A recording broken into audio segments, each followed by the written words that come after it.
우물, 최영신. 무너진 고향집 흙담 곁에 고요로 멈춰선 우물 속을 들여다본다. 물을 퍼올리다 두레박줄이 끊긴 자리. 우물 둘에는 황망이 뒤엉킨 잡초로 무성하다. 그 오래 올려지고 내려지다 시신경이 눌린 곳. 깜깜한 어둠만 고여 지루한 여름을 헹궈낸다. 하품이 포물선처럼 그려졌다 사라진다. 내가 서서 바라보던 맑은 거울은 간데없이 사라지고 몇 겹인지 모를 시간의 덮개만 켜켜이 깊다. 고인물은 멈추지 않고 시간의 때를 축적한 만큼 새까맣게 썩어갔다. 한 소녀가 한 여인으로 생을 도둑질 당하는 동안 우물도 부끄러운 모습으로 그 자리에 그대로 서 있었다. 온 마을 사람들이 퍼올리고 내리던 수다한 꿈들이 새로운 물갈이의 충격으로 흐른다. 모두 빼앗긴 젊은 날의 물빛 가슴, 습한 입기류 뒤집어 쓴 채 나를 바라본다. 쉼없이 태어나고 흘러가는 것도 아닌 우물 속의 달빛을 깔고 앉아서. 두 번째 시입니다. 듣, 방가사유상, 백무산. 잊은 듯, 깜빡 잊은 듯. 이슬방울이 서로 만난 듯. 불을 이고 폭풍 후 바다를 이고 사뿐한 듯. 눈 한 번 감은 듯이 천년 흐른 듯. 나인 듯 너인 듯. 네, 복습은 지난번에 한번 복습했었는데 또 해요. 커뮤니티에 평가고사 올려놨습니다. 몇 문제 안 되니까 공부하신 다음에 풀어보세요. 밑에 전에 자료 한번 올려드린 적 있죠. 네, 거기서 몇 문제만 냈어요. 네, 복습합니다. 화자를 다른 말로 어떻게 불러요? 시적 자라고도 부르고 서정적 자라고도 부르고요. 이 서정적 자란 말은 지금 쓰고 있는 교재에서 많이 쓰죠. 서정자라고 많이 하죠. 그리고 서정적 주체, 그리고 페르소나는 칼융의 용어죠. 네, 탈이라고도 하고 또 가면이라고도 하죠. 칼융의 분석 심리학에서 나오는 인간의 타고난 정신의 세 가지 구성 요소, 인간의 타고난 정신을 구성하는 세 가지 요소래요. 그게 그림자, 영혼, 탈 세 가지가 있는데요. 그림자는 무의식적 자아의 어두운 측면이죠. 어두운 측면, 무의식 속에 어두운 측면, 즉 다시 말해서 열등하고 즐겁지 않은 측면을 그림자라고 하고요. 영혼은 내적 인격이고 즉 가면은 외적 인격이다 라고 설명했죠. 네, 영혼에는 두 가지, 아니마와 아니무스로 나누는데, 이게 이게 아니마가 또 생명이라는 뜻이에요. 애니메이션 할 때 쓰잖아요. 근데 아로 끝나면 여성성, 어스로 끝나면 남성성이래요. 그래서 여성성과 남성성으로 나뉘는데, 아니마, 즉 여성성에는 어떤 것들이 있는가? 몽상, 밤, 휴식, 평화, 그리고 식물, 다정함, 부드러움, 수동성, 그리고 통합, 개인적, 그리고 비합리적 양상을 지닌다. 한마디로 감수성, 감정성이 굉장히 뛰어나다라는 뜻이고요. 아니무스는 현실적, 남성성인데 현실적, 그리고 삶의 언어, 역동성, 낫, 야심, 네, 야심, 그리고 계획, 동물, 능동성, 네, 좀 짐승 같은 성질이 남성이래요. 그리고 분열, 합리적이고 추상적인 사고, 네, 뭐 이성적 사고를 한다는 거죠. 그리고 국가 사회 중심의 중심, 국가와 사회 중심, 개인이 아니라 국가와 사회 중심 등의 양상을 지닌다라고 합니다. 그리고 탈 설명했었죠. 탈, 인간의 외적 인격을 탈이라고 하는데, 네, 페르소나, 살아가면서 여러 가지 페르소나를 가지고 산다고 그랬죠. 만약에 엄마면 엄마로서의 페르소나가 있고, 저 가면, 엄마의 가면을 쓰고서 또 엄마의 역할을 하고, 또 아내면 저 아내로서의 가면을 쓰고 아내의 역할을 하고, 또 그 엄마가 학교 선생님이라면 또 학교 가서는 학교 선생님으로서의 가면으로 살아가죠. 네, 그렇습니다. 네, 그것을 탈, 가면인데 대부분 그냥 외래어로 페르소나라고 합니다. 페르소나. 네.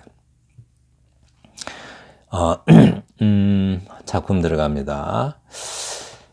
이걸 좀 먼저 볼게요. 작품이 개성을 갖는 것은 중요하다. 네, 개성이 있어야 딱 그 명작이 되죠. 우리 명작이라고 읽으면은 뭐, 그죠? 진달래꽃 개성 있고 아주 진달래꽃만 가지고 있는 개성이 있었죠. 또 윤동주의 서시는 서시만이 가지고 있는 개성이 있었고, 또 풀도 그러죠. 김수영 시인의 풀. 아주 독특한 개성이 있어요. 네. 그 개성을 갖는 것은 아주 중요하죠. 그런데 어조는 작품의 개성을 살리는데 중요한 지표다. 어조가 그 개성을 확 드러나게 하는 역할을 하죠. 네. 그중 가장 대표적인 것이 만연체와 간결체이다라고요. 만연체가 뭐죠? 이 만연체를 한자어로 하면 덩굴 만자를 써요. 덩굴, 칡덩굴 같이 덩굴 있죠. 덩굴. 그 덩굴 만자에다가 넓을 연자를 씁니다. 칡덩굴이 넓게 뻗어가는 것처럼 수식어도 많고 쉽게 글이 잘 안 끝나요. 종결의미가 참 멀리 있죠. 네, 종결이 잘 안 되고 문장이 길고 수식어도 많고, 네, 그렇습니다. 근데 이제 만연체는 주로 어쩔 때 쓸 것인가? 만연체를 쓸 때는 만연체를 쓰는 이유가 있어야 되죠. 괜히 만연체 쓰면 글 쓸 줄 모르는 거죠. 그래서 그 괜히라도 써보세요. 글 쓸 줄 모른다고 해서 만연체를 쓰면 안 된다가 아니고, 몰라도 그냥 자꾸 써봐요. 만연체를 자꾸 써보면 글 쓰는 능력이 생깁니다. 길게 써보는 것도 아주 중요하다고 생각해요. 그러면 만연체를 어쩔 때 쓰는 것인가? 그러니까 어떤 것을 특히 치밀하게 묘사할 때, 섬세하고 치밀하고, 그죠? 어떤 뭔가 그 세밀한 관찰을 했을 때, 그럴 때 이제 만연체를 쓰면은 만연체를 쓰는 것이 효과적이고요. 뭔가 그죠? 그러니까 근데 문제는 그렇게 세밀하게, 치밀하게, 세밀하게 또 뭐 섬세하게 관찰을 해서 글을 쓸 때는 만연체를 쓸 때는 그런 것들은 만연체를 쓰는 게 효과적이니까 만연체를 쓰는데 만연체 쓰려고 마음먹었을 때 특히 조심해야 할 게 표현이 시적인가 생각하면서 쓰셔야 돼요. 안 그러면 그냥 그냥 산문돼 버리죠. 네, 그래서 표현이 시적인가 아니면 산문적인가 구별하면서 쓰셔야죠. 그러니까 산문적 시가 있고 시적 산문이 있죠. 네. 근데 뭔가 시적으로 시를 쓴다고 썼는데 산문이 돼버리면 시적 산문이 돼버리죠. 산문이 아니고 산문 형태를 취한 어떤 시가 돼야겠죠. 그래서 산문적 시가 돼야 되는데, 그래야 됩니다. 간결제는 간결할 간자에다 깨끗할 결자예요. 한자로 쓰면. 그래서 간결체는 아주 그러니까 간결체는 뭐라 그래요? 좀 발랄하고, 그죠? 또 뭔가 좀 짧고 간결한 것을 쓰는데 뭔가 좀 발랄한 느낌으로, 간결한 느낌으로 써야 되는데 이때 간결체는 왠지 좀 암시와 또 은유, 압축 이런 것들이 많이 필요할 때 쓰면 되겠죠. 근데 이제 글쓰기 연습을 하실 때는 만년체를 자꾸 써보셔야 간결체를 쓸 수 있는 능력도 생겨요. 그래서 만년체 글을 쓰는 연습이 필요한 분이라면 만년체를 자꾸 써볼 것을 추천합니다. 네. 그러면 이 우물이라는 시는 만년체로 썼는데요. 만년체를 쓸 때는 어떤 것들을 주의한다고요? 세밀하고 세심하고 섬세한 관찰, 그런 것들이 있어야 돼요. 그걸 묘사할 필요가 있을 때, 그죠? 어떤 세밀하게, 섬세하게, 그죠? 그렇게 치밀하게 묘사할 필요가 있을 때, 그럴 때 만연체를 쓰는데요. 이 시가 그러한지를 봐요. 무너진 고향집 흙담 곁에 고요로 멈추어선 우물 속을 들여다본다. 들여다보기 시작해요. 내용이 그렇게 어렵진 않아요. 그런데 얼마나 이 시가 치밀하게 써져 있는가를 좀 보시는 게 중요해요. 이 시를 보는, 봐야 될 어떤 중요한 점은 얼마나 치밀하고 섬세하게 그려내고 있는가. 그걸 보시면 됩니다. 그래서 우물을 포올리다 두레박줄이 끊긴 자리. 이것까지 볼 수 있어요. 우물이 이제는 아무도 안 쓰고 있는데 우리가 쉽게 지나쳐 버릴 수 있는 그런 것들을 섬세하게 관찰하고 있죠. 우물을 퍼올리다 두레박줄이 끊긴 자리. 우물둘에 원래 이제 우물에는 두 가지 우물이 크게 나뉘어요. 두레우물과 박우물이라고 해요. 두레우물은 줄 달아가지고 물 퍼올리는, 긴 줄에다가 그릇 하나 달아서 깊숙한 물에서 이렇게 물을 줄로 이렇게 퍼올리는 거 있죠. 그것을 두레우물이라고 해요. 두레를 이용해서 쓰는 우물. 근데 여기서는 우물두레라고 그랬죠. 그러니까 우물에 사용되는 두레인 거죠. 그릇인 거죠. 두레 우물이 아니고 그 두레 우물에서 사용되는 두레라고 해요. 그런데 이제 그 박우물이라고 써요. 박우물은 깊이가 얕고 낮아서 바가지로 그냥 손으로 바가지를 이용해서 손에 바가지를 쥐고서 퍼 올릴 수 있는 정도의 깊이, 그것을 박우물이라고 해요. 이것도 일종의 박우물이긴 한데 이렇게 작지는 않고요. 대부분 좀 깊어요. 이보다는 깊고, 사람이 바가지를 잡고 손을 넣으면 닿을 수 있는 정도의 깊이입니다. 이거는 그냥 작게 만든 거죠. 그냥 약순물 떠먹듯이 이렇게 떠먹해 놓은 거고요. 그렇습니다. 바가지로 퍼올리는 것을 박우물, 아주 깊은 두레를 사용해야 될 정도의 깊은 우물을 두레우물이라고 해요. 그 두레를 하도 사용 안 하니까 세월이 많이 지났나 봐요. 황망이 뒤엉킨 잡초로 무성하다. 두레. 황망이 뒤엉켰대요. 황망이. 뭔가 좀,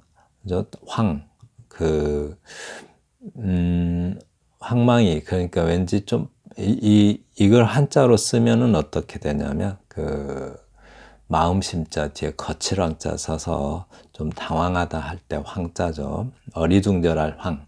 그리고 바쁠 망자예요. 그러니까 좀 마음이 급하고 어리둥절하면서 마음이 급한 상태. 그렇게 뒤엉킨 잡초라고요. 왜 시인은 이렇게 썼을까요? 그죠? 황망이라는 단어.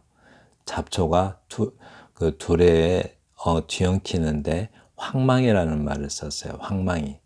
뭔지 자기가 어느덧 나이 들어버린 것에 대한 세월의 빠름에 대해서 당황하고 있는 듯한 느낌인 것 같아요. 그래서 어느 옛날에 이 우물을 어렸을 때 많은 마을 사람들이 우물을 사용하던 그 어렸을 때 보았었는데 이미 큰 어른이 돼버렸어요. 그 어른이 돼버린 상태, 아주 짧은 그 시간의 세월의 어떤 덧없음을 이렇게 표현한 것 같아요.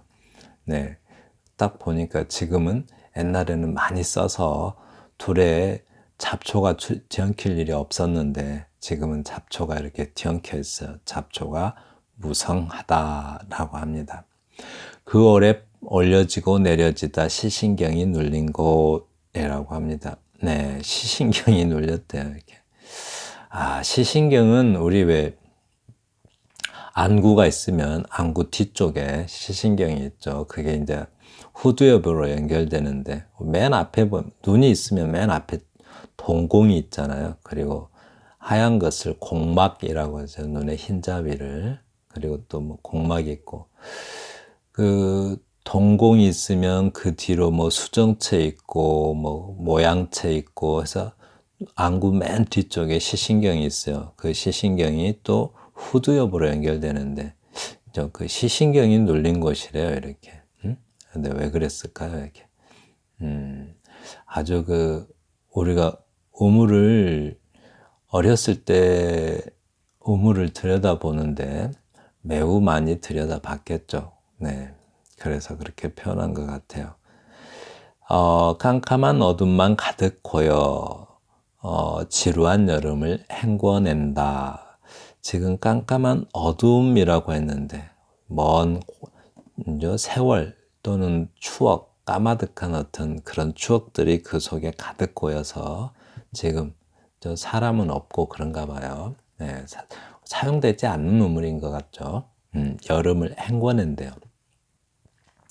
하품이 포물선처럼 그려진다. 네, 지금 그 사람들이 없으니까 좀 너무 한가롭고 그런 것 같아요. 그려졌다 사라진다. 내가 서서 바라보던 맑은 우물은 간데없이 사라지고 어렸을 때 많이 우물을 사용할 때는 거울처럼 깨끗했는데 그건 사라지고 몇 급인지 모를 시간의 덮개만 켜켜이 깊다. 우물이 이제 썩어가니까 시간의 덮개라고 표현한 것 같아요. 네, 시간이 오래 지나서 이제 사용하지도 않고 있으니까 그렇게 어떤 화자가 생각할 때는 썩어가는 모습이 시간의 덮개로 본 것 같습니다. 이렇게. 네, 그렇습니다. 아주 세밀하게 관찰하고 있죠. 고인물은 멈추지 않고 시간의 때를 축적한 만큼 새까맣게 썩어간다. 소녀가 한 여인으로 생을 도둑질 당하는 동안 이거 보세요. 이렇게 그죠? 소녀였는데 지금은 한 여인이 됐어요. 근데 세월이 덧없이 흘러가 버린 거죠. 이렇게 덧없이 흘러가 버렸어요. 그래서 우물도 부끄러운 모습으로 그 자리에 그대로 서 있다라고 합니다. 네. 그러니까 소녀였을 때 아주 맑고 청순한 소녀였었는데 이제 세월의 때를 입은 여인으로 된 것과 그리고 우물이 깨끗했던 거울 같았던 우물이 지금은 어때요? 조금 썩은 물이 되어버렸죠. 그 자리에 그대로 서 있다고 합니다. 약간 썩은 물을 담고서 그렇게 서 있다고 해요. 온 마을 사람들이 퍼올리고 내리던 수다한 꿈들이 우물이 많이 사용될 때는 우물가에서 사람들이 퍼올리면서 모여서 뭐 또 빨래를 한다든가 그러면서 이렇게 꿈도 이야기하고 그랬었겠죠. 새로운 물갈이의 충격으로 흐른다라고 합니다. 새로운 물갈이의 충격. 그죠? 세월도 바뀌고 세대도 바뀌고 네, 새로운 물갈이의 충격이래요. 그게 그렇게 흐른다라고 해요. 모두 빼앗긴 젊은 날의 물빛 가슴. 네, 물빛 가슴이라고 합니다. 습한 입기류 뒤집어 쓴 채 나를 바라본다. 들여다보니까 화자가 생각하기에는 그때 그 모습, 그때 그 과거에 바라보던 그 물빛 가슴이 기억이 떠올랐겠죠. 습한 그 가슴이 옛날에 그 거울 같던 젊은 날의 물빛 가슴. 아주 그때 그 거울 같은 그 맑고 깨끗한 그런 물빛이 습한 입기류를 뒤집어 썼다고 해요. 네, 입기가 가득 껴 있겠죠. 나를 바라본다. 사실은 우물이 자기를 비춰주고 있는 거겠죠. 쉼 없이 태어나고 흘러가는 것도 아닌, 네, 쉼 없이 태어나가고 흘러가는 것도 아니래요. 우물 속에 달빛을 깔고 앉아서 나를 바라보고 있다라고 합니다. 네, 이 시처럼 이렇게 뭔가 정말 한번 좀 써볼 이런 시처럼 어떤 것을 정말 세밀하게 관찰하고 보이지 않는 면까지 관찰하고 그렇게 좀 치밀하고 섬세하게 시를 한 번씩 써보는 것, 그거는 굉장히 큰 도움이 될 것 같습니다. 그 관찰력을 키우기도 하고 좋겠죠. 네, 그렇습니다. 관찰. 참 제가 지금 설명을 제대로 못하고 있는 것 같은데, 아주 그 세밀하게 관찰해 보는 것, 아주 중요한 문제인 것 같아요. 네. 뜻 방가 사유상 백무산 시인의 시고요. 네. 잊은 듯 방가 사유상이 뭐 이런 시들은 여기서 다 읽어내셔야 돼요. 제목에서 이렇게 제목에서 다 읽어내셔야지 이런 간결체들을 간결체 시를 읽을 때는 제목이 상당한 영향을 미쳐요. 그래서 이 방가 사유상이 뭔지 그걸 먼저 알아야겠죠. 방가라는 것은 좀 그 반가부자라고 해서 가부자는 가부자인데 반가부자예요. 한쪽 다리가 풀려 있는 가부자를 말하죠. 그렇게 해서 사유상, 사유, 생각하는 조각상을 방가사유상이라고 하는데, 그런데 이제 불가에서 방가사유상은 한마디로 그 뭐랄까요, 그좀 현세라고 하죠. 현세. 그러니까 현세에 중생들이 살아가고 있는데 중생들은 그 삶 자체가 중생들에게는 고통이죠. 그러니까 고통받고 있는 중생들을 어떻게 구할까, 구제할까, 이런 것을 고민하고 있는 어떤 미륵보살의 표현, 미륵보살을 저 중생을 그러니까 현세에서 온갖 삶으로 인해서 현세의 삶으로 인해서 고통받고 있는 중생들을 어떻게 구할까? 네, 그런 것에 대한 어떤 온갖 이런저런 상념들에 젖어 있는 어떤 미륵보살에 대한 어떤 미륵보살을 표현하는 그런 조각상들을 그런 불상이라고 하겠군요. 그런 모든 불상들을 다 방가사유상이다라고 합니다. 네. 그래서 그 방가사유상에 대한 화자가 방가사유상을 보고 그 방가사유상에 대한 어떤 소회를 아주 짧게 표현을 했어요. 이거는 굳이 해석하려고 하지 마시고 있는 그대로를 한번 감상해 보세요. 이거를 자꾸 해석하면 의미가 다 무너지는 것 같습니다. 이렇게 방가사유상을 보니까 그 표정을 보니까 어때요? 딱 생각해 보세요. 방가사유상 잊은 듯 깜빡 잊은 듯 표현이 굉장히 좋습니다. 이렇게 잊은 듯 깜빡 잊은 듯 또 그렇게 생각했다가 이슬방울이 서로 만난 듯, 네, 이슬방울이 주는 느낌을 한번 생각해 보고 방가사유상의 어떤 모습을 한번 생각해 봐요. 이렇게. 이슬방울이 서로 만난 듯 불을 이고 또 이제 그렇게 생각했다가 또 이렇게 생각을 해봐요. 방가사유상하고 불을 이고 폭풍 후 바다를 이고 사뿐한 듯. 그래서 제가 이래서 이런 거는 해석하면 안 된다고 하는 거예요. 이렇게 불을 이고 폭풍 후 바다를 이고, 방가사유상을 보면서 불을 이고 폭풍 후 바다를 이고, 그런데 사뿐한 듯. 네, 사뿐한 듯. 그렇습니다. 한 번에 감은 듯이, 한 번에 감은 듯이 천년 흐른 듯. 눈 한 번 감으니까 천년이 흘렀어요. 한 번에 감은 듯이 천년 흐른 듯. 방가사유상에서 이걸 상상한다고 잘 생각해 보셔야 돼요. 이렇게. 한 번에가 아니고 눈 한 번 감은 듯이. 제가 이걸 잘못 읽었네요. 눈 한 번 감은 듯이 천년 흐른 듯. 천년이 흐르는데 눈 한 번 감은 듯이 천년 흐른 듯. 그죠? 천년, 진짜 천년 흘렀겠네요. 신라시대니까.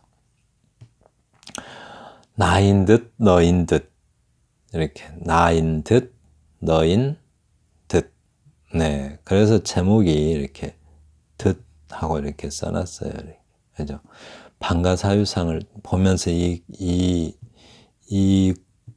구절을, 이 부분을 방가사유상을 생각하면서 눈 한 번 감은 듯이 천년 흐른 듯. 네, 흐른 듯. 그리고 나인 듯 너인 듯. 네, 너와 내가 나인 것 같기도 하고 너인 것 같기도 하고, 방가사유상을 보면서 이렇게 이 구문을 읽어보시라는 거죠. 이렇게. 나인 듯 너인 듯. 네, 우리가 마의 삼존불상, 방가사유상, 그런 걸 보면 우리는 무슨 생각을 해야 될지도 그냥 심란하죠. 굉장히 마음이 설레고, 그렇죠. 마의 불이라고 그러죠. 마의 불. 백제 삼존 마의 불상도 있고, 마의 불은 흔히 대부분 돌에다가 새겨놓은 부처를 마의 불이라고 하죠. 제가 사는 동네에도 마의 불이 있는데요. 너무 오래돼 갖고 잘 안 보여요. 부처님, 바위에서 부처님의 모습을 찾으려면 한참 걸립니다. 네, 웃고 있긴 하는데, 웃고 계시기는 하는데 잘 안 보여요. 달아지기도 하고, 이끼도 끼고, 그래가지고 잘 안 보여요. 네, 그렇습니다. 이렇게 이제 간결체를 쓸 때와, 그죠? 만연체를 쓸 때, 간결체는 압축의 미가 있죠. 네, 그래서 아주 간결체를 쓰려고 너무 애쓰지 마시고, 그러니까 만연체로 그냥 저는 딱 한마디로 정의하자면, 쓰고 싶은 대로 쓰세요. 네, 쓰고 싶은 대로 쓰세요라고 하는데, 그 대신 많이 써보시면, 만연체도 한번 써보고 싶고 간결체도 써보고 싶고 할 때가 있어요. 그때 쓰시면 됩니다. 근데 만연체는 추천합니다. 자꾸 써보세요. 길게 써보는 능력은 필요하니까요. 네. 네, 지금까지 들어주셔서 감사합니다. 다음 영상에서는 정서적 거리의 문제, 이 정서적 거리 굉장히 중요하죠. 왜냐하면 심사를 받아야 되는 어떤 시일 경우, 특히 신춘문에 제출한다든가 아니면은 어떤 백일장에 제출한다든가, 또 어떤 어떤 축전 같은 데 제출한다든가 할 때 심사위원들이 가장 많이 하는 말 중에 하나가 담담한 어조로라는 표현을 많이 써요. 담담하게, 담담한 어조로, 직조에 나간다, 이런 표현들을 참 많이 쓰죠. 그래서 정서적 거리, 시적 거리 아주 중요한 문제입니다. 네, 감사합니다.